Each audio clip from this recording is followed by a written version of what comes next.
अळूची वडी करत असताना बऱ्याच जणांना अळूचा केलेला रोल सुटतो किंवा ते मिश्रण इतकं सैल होतं की अळूवडीला नीट आकार देता येत नाही, अळूवडी कुरकुरीत होत नाहीत.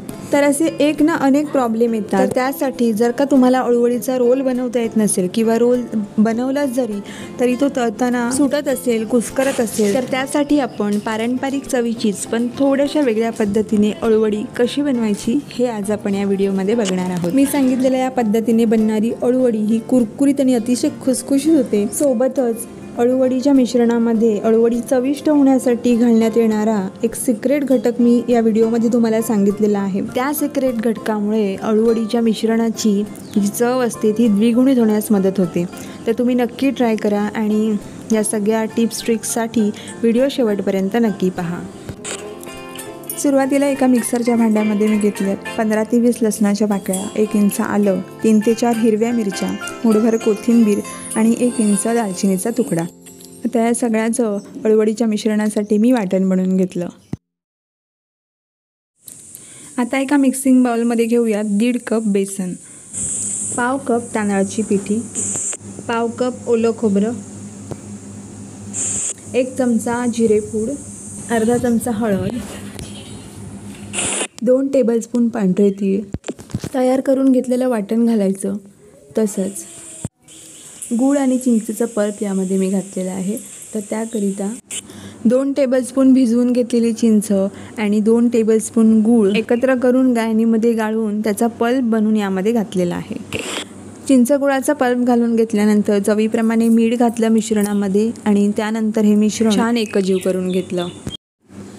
सुरुवातीला चिंचगुळाच्या पल्पमध्येच हे सगळं एकत्र करून घ्यायचं आणि त्यानंतर आवश्यकतेनुसार पाण्याचा वापर करून हे मिश्रण जाडसर असं भिजवून घ्यायचं. आता हे मिश्रण कितपत जाडसर भिजवायचं हे तुम्हाला पुढे मी जाऊन सांगेनच. मिश्रणामध्ये थोडासा चिंचगुळाचा पल्प मी शिल्लक ठेवला होता तो घालून घेतला आणि त्यानंतर त्याच भांड्यामधून पाणी घेऊन थोडं पाणी घालून आपण हे मिश्रण भिजवून घ्यायचं. सुरुवातीला जास्त पाणी ओतायचं नाही म्हणजे मिश्रण पातळ होऊ शकतं. त्यामुळे थोडं पाणी घालूनच आपण हे मिश्रण भिजवून घ्यायचं. तर हे बघा, अळूवडीला लावण्यासाठी इतपत सरसरीत मिश्रण आपल्याला बनवून घ्यायचं आहे. जास्त पातळही बनवायचं नाही किंवा जास्त घट्टही नाही. तर असं चमच्यावर घेतल्यावर न झटकता एकाच वेळी मिश्रण खाली पडतं तेव्हा समजावं की अळूवडीचं हे मिश्रण तयार झालं आहे. इतपतच आपल्याला हे मिश्रण सरसरीत ठेवायचं आहे. तर अळूवडीचं हे मिश्रण बनवून घेतल्यानंतर सगळ्यात शेवटी आपल्याला एक सिक्रेट घटक घालायचं आहे आणि तो म्हणजे दही. तर इथे मी 1 टेबलस्पून दही या मिश्रणामध्ये घातले. अळूवडीच्या मिश्रणामध्ये दही घातल्यामुळे काय होतं तर अळूवडीची चव द्विगुणित होते. तसंच अळूवडी खाताना ती घशात दाटल्यासारखी होत नाही आणि खाजही येत नाही. त्यामुळे दही घालून अळूवडी नक्की करून बघा. तर आता दही घालून घेतल्यानंतर संपूर्ण मिश्रणामध्ये मी ते एकजीव करून घेतलं. इथे आपलं अळूवडीला लावण्यासाठीचं मिश्रण बनवून तयार आहे. आता अळूवडी बनवण्यासाठी इथे मी अळूची 3 ते 4 पानं घेतली. त्यानंतर देठं काढून पानांच्या ज्या शिरा असतात त्या लाटणीने लाटून घेतल्यात म्हणजे पानं मऊ होतात. आता आपल्याला अळूवडीचा रोल बनवायचा नाही आहे आणि अळूवडी बनवायची आहे. तर काय करायचं तर असं एखाद्या पाटावर किंवा कुठल्याही सपाट भागावर असं अळूचं पान घेऊन ते मधोमध कट करून घ्यायचं आणि त्यानंतर झालेल्या 2 भागांचे पुन्हा आपण मधोमध भाग करून घ्यायचे या पद्धतीने. अशा प्रकारे इतरही पानं आपण कट करून घ्यायची.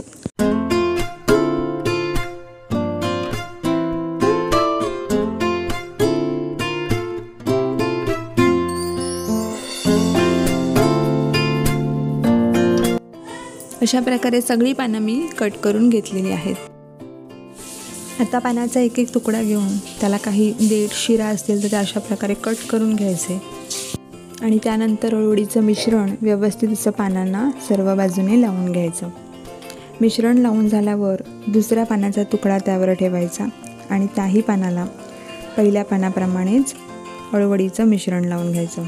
अशाच प्रकारे करत सगळी पानं म्हणजेच कट करून घेतलेल्या सगळ्या पानांना आपण अशाच प्रकारे अळूवडीचं मिश्रण लावून घ्यायचं आणि ती एकावर एक अशी ठेवत जायची. तर अशा प्रकारे सगळी अळूवडीची पानं मिश्रण लावत लावत एकावर एक अशी मी ठेवून घेतली. आता सगळ्या पानांना मिश्रण व्यवस्थित लावून घेतल्यानंतर याला इडली पात्र किंवा स्टीमरमध्ये आपल्याला वाफवून घ्यायचं. साधारण 15 मिनटं आपल्याला मीडियम फ्लेमवर ही पानं वाफवून घ्यायची. तर बघा साधारण 15 मिनटं आपण ही अळूवडीची पानं वाफवून घेतल्यानंतर ती बाहेर काढून थंड करून घ्यायची आणि त्यानंतरच ती कट करायची. कट करताना तुम्हाला हव्या त्या आकारात वड्या कट करू शकता. तर मी इथे चौकोनी आकाराच्या वड्या कापून घेत आहे.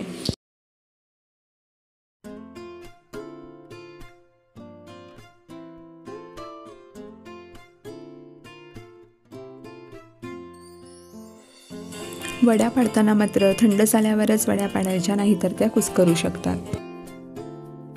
थंड झाल्यावर वड्या इझिली कट होतात. आपण हव्या त्या आकारात त्या कट करू शकतो. तर हे बघा, या पद्धतीने बनवलेली अळूवडी कट केल्यानंतर अशा प्रकारे खूप छान असे लेअर दिसतात.